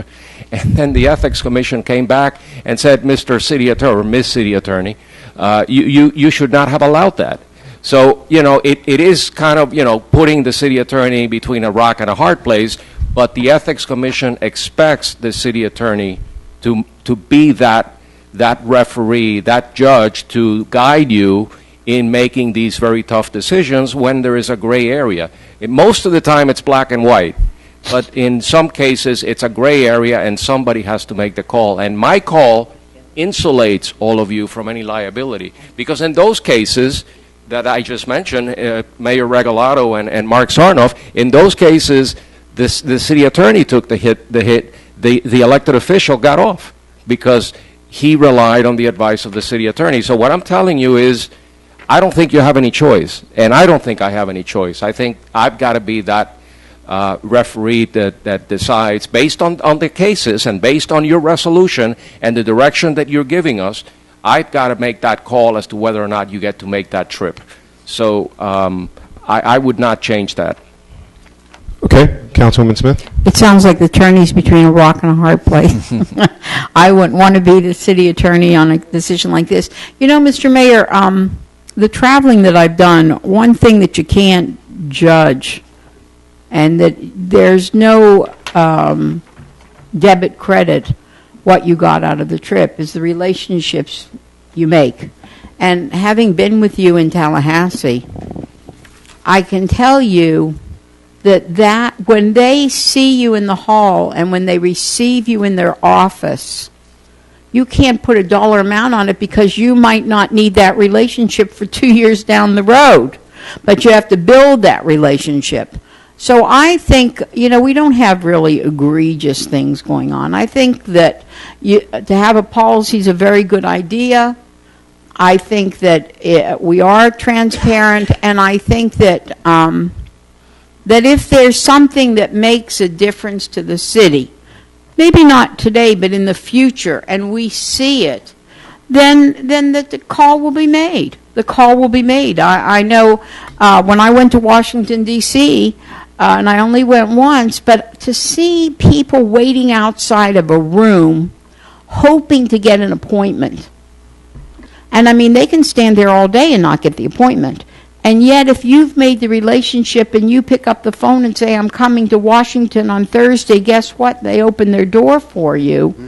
That's where it makes a difference. So I think it's a good guideline. I think it's a fine guideline. But then I think we're all going to use our good judgment and our common sense and rely on the attorney to also follow through with that.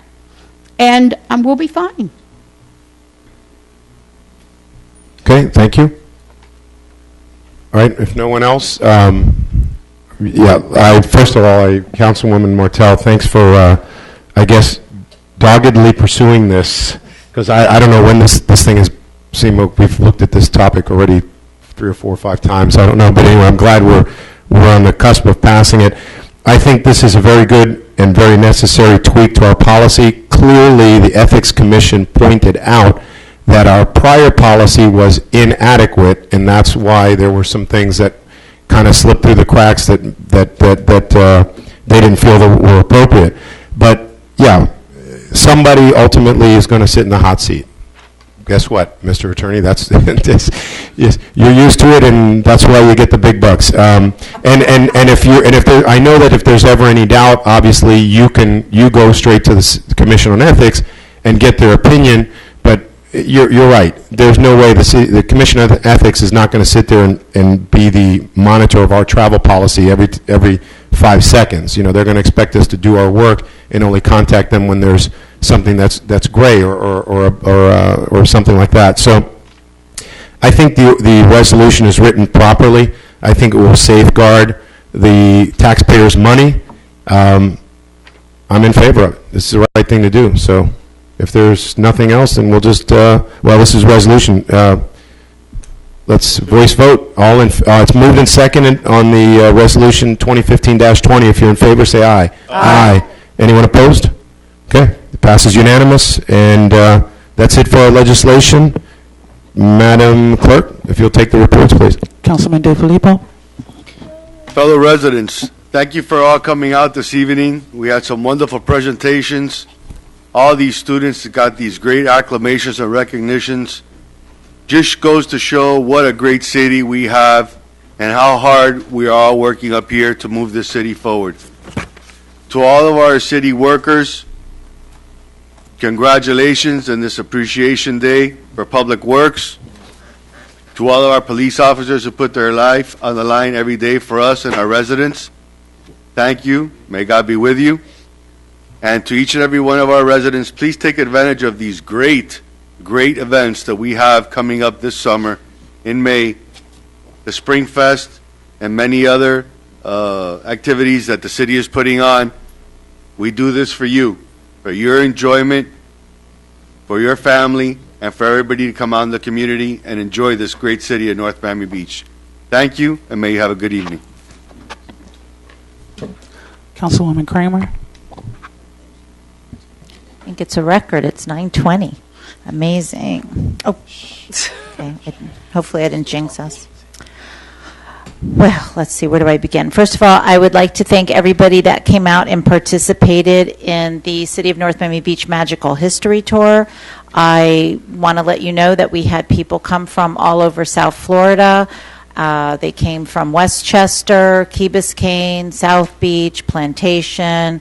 It was very nice to see our Assistant City Manager, Lorber, and our City Manager, Ana Garcia, along with us. And I especially would like to thank Edenia Hernandez from our library, from Parks and Rec, Stacy Simmons, and our wonderful driver, always a pleasure, Louis Charles.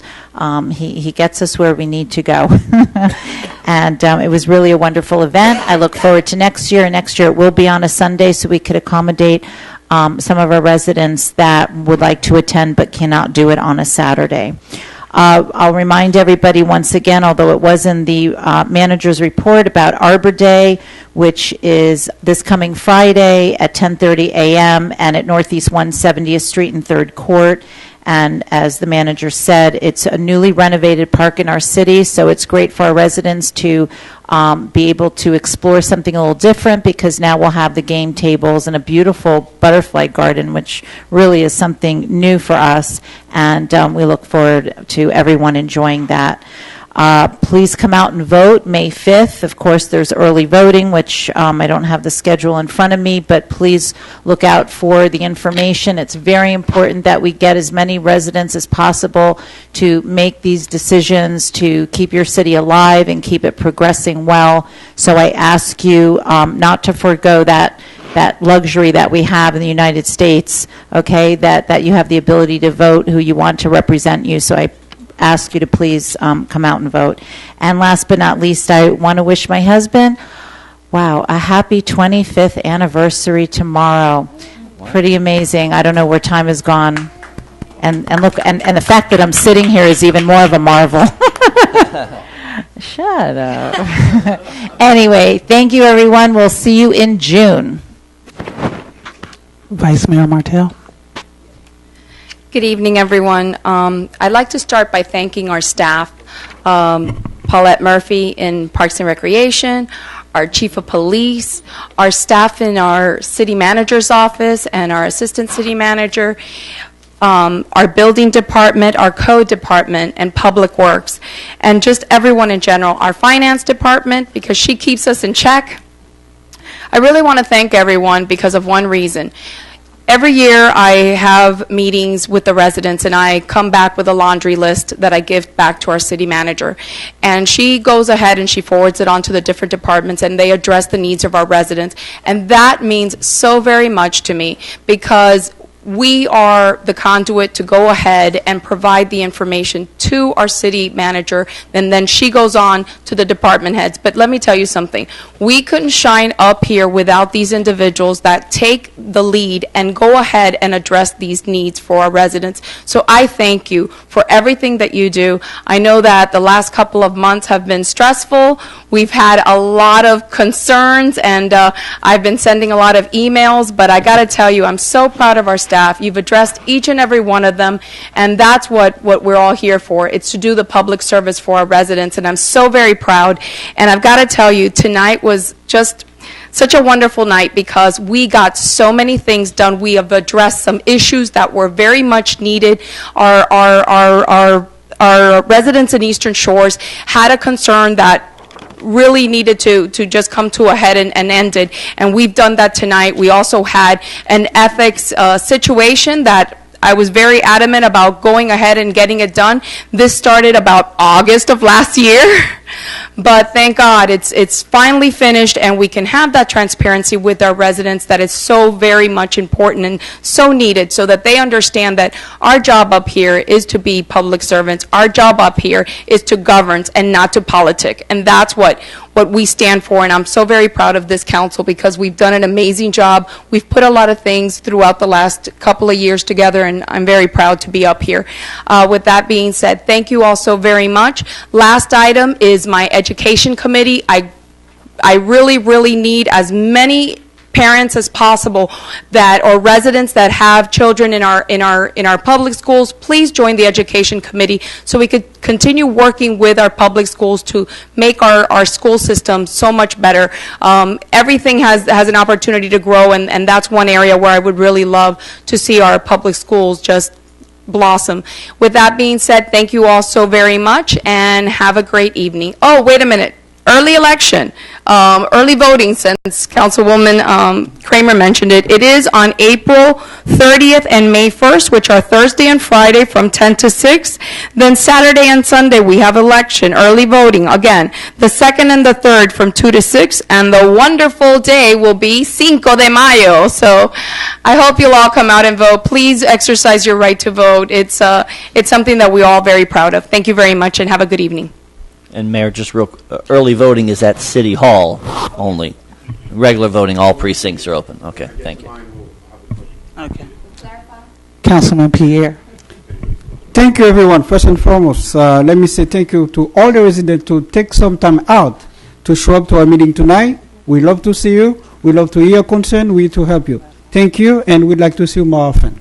And Mr. Kamenzuli, I see you on crutches. So I know, Phil, I was there a few months ago. I wish you a speedy recovery. And to the parents and the students, remember the library is open. We have more and more flexible hours. Find your time. This is your library. Let's use it. Last and not least, it's election time. Don't forget to go out and vote. You can vote absentee, you can vote early, and you can vote on election day. So please vote for the person who think best represent you in each group. Thank you very much. See you in June. Councilwoman Smith. Thank you very much. I have to share with Councilwoman Kramer, I always go every year and thank the residents for coming on the magical tour. I've got a few times, where are they? Where are they? One year, where were they? They had canceled it and I didn't know. Well, this year I went to the cemetery, which is the last stop of the magical tour, and I asked, have they been here yet? And she said no, they were supposed to come early because we're going to be very busy. So I said, well, I'll wait 8, and I waited at the cemetery and got in the middle of a 200-car funeral. And they weren't there. They weren't there. I had to back my car out. So I will tell you, that is how good the Magical Tour is. It's worth it, but I may next year go at the beginning and wave everybody on. I want to say with Dr. Allison, congratulations to her children, and it was important to do this because we did not recognize all that Dr. Allison's school does for North Miami Beach. If we have an opening, if we have a ribbon cutting, their band is there. If we need extra kids, she's there. And I just tell you, to be the first and only school of this basketball award is a thrill to recognize them, and I can't tell you how excited these kids were to have that happen tonight. So thank you all. I also want to tell you that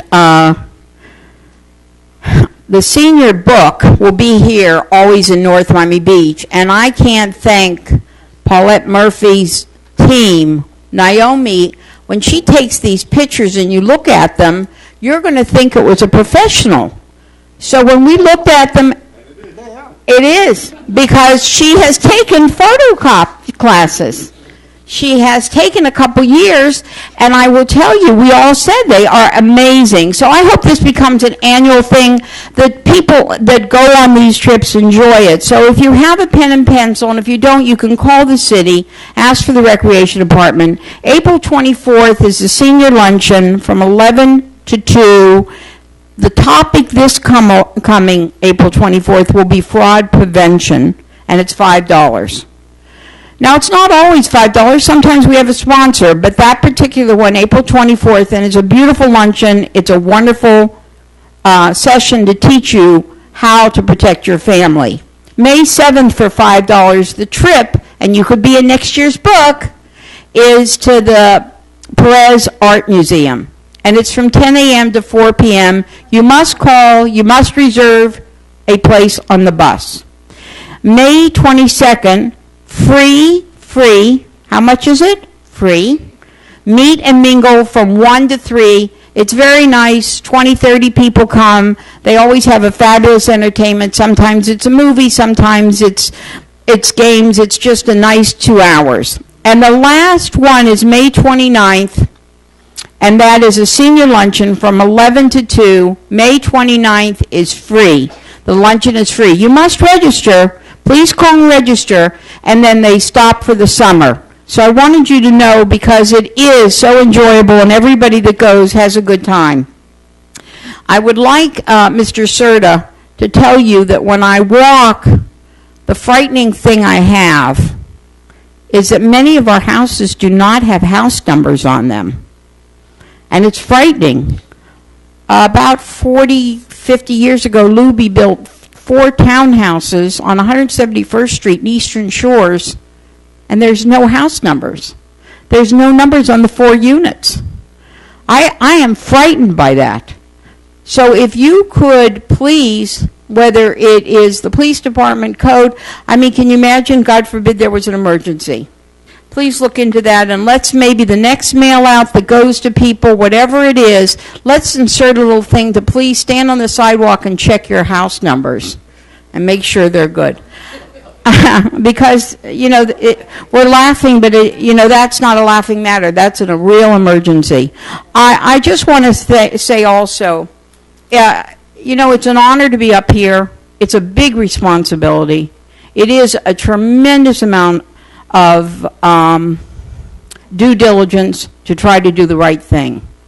And when that decision is relied upon by 7 people, it affects 42,000 residents, 185,000 water users, and all of our businesses and visitors that come to North Miami Beach. It's not a thing to be taken lightly.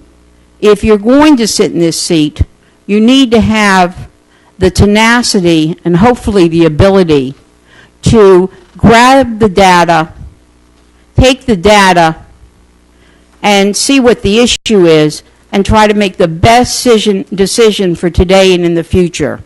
So I do hope everybody will go out and vote, and I do hope they'll look at all the candidates and make the decision who they want to govern them in the 3 positions that are up for the next 4 years. And with that, I say God bless all of you. Thank you very much. Councilwoman Spiegel. Thank you. To my fellow council members, I apologize in advance, but we know I shill every now and then. The Commission on the Status of Women is already planning the annual health fair and book bag giveaway for back to school. It is going to be Thursday, I believe it's August 13th. The reason why I'm saying it now, healthcare providers, please contact Paulette Murphy, contact the city manager's office, let us know if you're willing to participate. Last year we had community members who volunteered and came and gave away, they weren't Crocs, but they were little rubber shoes like Crocs. If you have items that you want to donate that can help our children get ready to go back to school, contact the city manager's office, 305-948-2900. They will get you to the right person in Parks and Rec.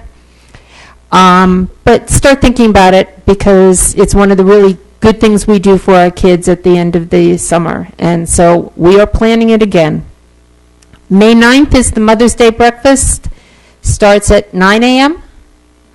9 a.m. at the McDonald's Center. Please bring your moms, bring your grandmothers. One of the fun parts of the morning is always the oldest mother that's there. It's probably... I'm getting that. But it is fun, and it is happening again. The Memorial Day event is May 25th at Challenger Park. It is something that we owe to those who have served our country and the families of those who have served our country. So please come out and join us to honor our veterans. Starts at 10 a.m. Correct. At Challenger Park. Correct.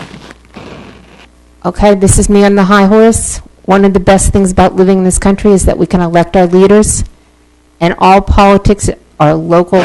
Go out and vote May 5th. Go out and vote early voting, but it's your community, it's your lives, it's your homes, it's your water.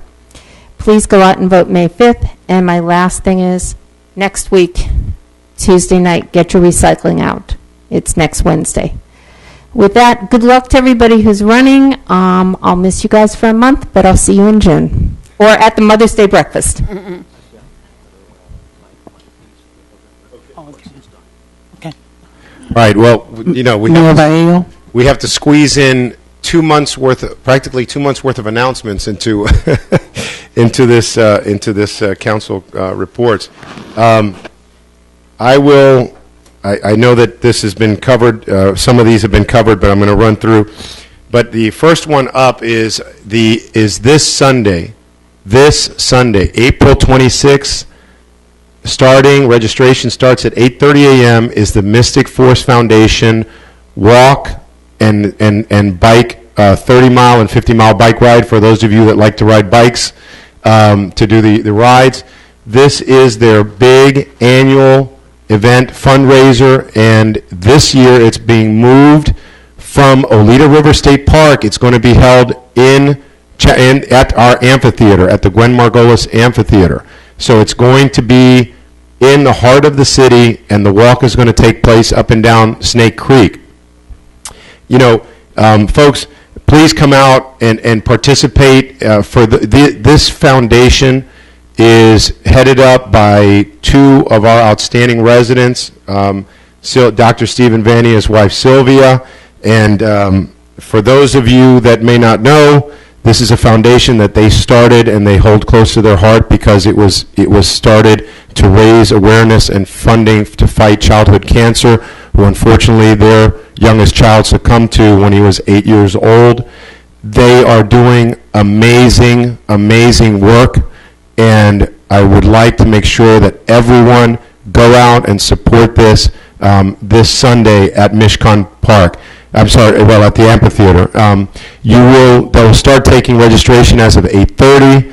I will be out there the whole day. I'm sure that the council colleagues will be out there, and there'll be really some, aside from just the walk, there will be some really cool demonstrations. There'll be a lot of fun stuff for kids. There'll be good food, and for those of you that know Dr. Vanny, when he gets on the grill, It's good food. And most importantly, it is for an incredible cause. Just a couple of weeks ago, Sylvia Vanni made a child's wish come true. Another child in our community that was suffering from childhood cancer needed a germ-free play yard in the backyard that they didn't have, and she got 34 national sponsors, got a television personality that did backyard makeovers to come down from Chicago. All of this was donated to make this little girl's wish come true. These are just outstanding people, and I just can't say enough. Please come out and support. That's this Sunday. Next up, obviously, everyone said, I got to echo what my colleague said. I always wonder why we only get 3,000 people out of 20,000 registered voters that will come out and vote. We're making early voting available. It's not this Thursday, not 2 days from now, but next week, Thursday and Friday, Saturday and Sunday, you can come to City Hall, pull into the little driveway out front, walk inside. You'll be out in less than 5 minutes. And if they don't get you out in 5 minutes, just blame the mayor. But seriously, come either Thursday or Friday, 10 in the morning to 6 o'clock, Saturday from 2 to 6, and Sunday from 2 to 6. There really is no excuse not to not come out and vote. And if you miss all those, then come to your regular polling place in your neighborhood on Tuesday, Cinco de Mayo, May 5th, from 7 to 7. Go out and vote. Make your voice heard. Vote for whoever you believe in, but please get out and vote. This is very, very important. May 8th, very much, I want to make sure that everyone comes out. I know that the chief talked about it, is our annual remembrance of our 2 police officers who were killed in the line of duty. It's very important. It really would be nice to get a lot more members of the community out there, 10 in the morning, right in front of the police department. It's a very solemn ceremony, dignified ceremony, but a very important ceremony. And I would ask that our residents, if you're available that morning, come out and join us. That afternoon on the 8th will be an exciting time because we are going to put shovels in the ground with a ceremonial groundbreaking for the new Boca Junior Soccer Academy over at Mishcon Park. Let me tell you something. I did a Spanish TV interview the other day, and that's all they wanted to talk about. And it's amazing the amount of excitement that this announcement has generated inside the community. As we all know, soccer's gotten just huge in the U.S., and it certainly is huge in North Miami Beach because, man, oh man, people are really excited. So come out and participate in that. And then, of course, the next day, in the morning, as was said, Mother's Day breakfast. I will be here. I'm bringing Mom, so please come out and join us. And then, of course, to all the mothers out there for Sunday, Happy Mother's Day. For tomorrow, Happy Earth Day. Happy Memorial Day for everyone for Memorial Day. Please join us in that service. And the last thing I want to say is, since we don't have a meeting between then, 4 years ago, May 17th, was a big birthday present for me. It was my son's 15th birthday, Alex. It was the day that I got elected, and we all got elected, I guess, up here, the last election cycle in 2011. And I just want to say for Alex, if you're out there listening, happy birthday. He's 19 years old now, so man, what a change from that day to today. And I feel a lot older too, so you're right, he can vote. And he's registered. Anyway, folks, thank you. Please make sure to get out and vote, and good luck to all the candidates that are running. We will see you Tuesday, June 2nd at 7:30 p.m. Thank you very much, everyone. Good night. Wait, Mr. Mayor. Second. Wait. You will see them May 26th. Everybody hold. May 26th for the special meeting of the swearing in after the election. So we will see everyone on May 26th for the swearing in of the council. Correct. I heard a second.